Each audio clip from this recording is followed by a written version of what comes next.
What are some keys to kind of take this planning to that next level? I think that something that is really worthwhile is having things written down. Okay, I'm a person myself that I like to keep it all up here, and when you write it down, and it's there for you to refer to, it's easy to go back. And so having a written marketing plan, knowing your input costs, knowing what those are, knowing when you're selling, that you're selling at a profit. Are you selling at a profit? And having a year-end balance sheet from year to year to year.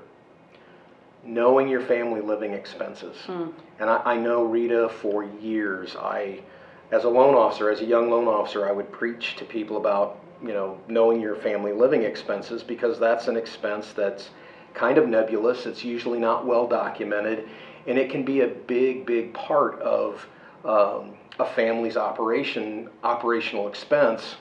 And so I thought, Mike, you don't even know what your family living expenses are.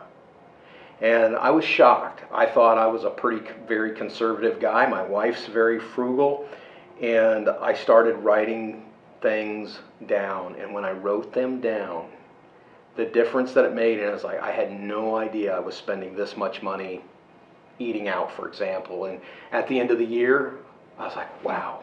And as they do sit down, you've pointed out that having everybody at the table is key. Yes, I learned early in my career that if I only met with one of the people involved in the operation, usually when you're dealing with a sole proprietorship, so maybe it's a husband and a wife, one of those is usually a spender and one's a saver. And I learned that it was always wise to have both of the people at the table. And when both of them are signing on to indebtedness or a business relationship like this, it actually, I think, brings that couple closer together. There may be some conflict early on, but the operation always runs better when both are fully informed.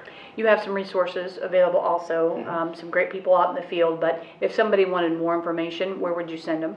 I would send them to our Farm Credit website, and then there's other resources that we have, business planning templates, we have cash flow templates, but the best resource we have are our people.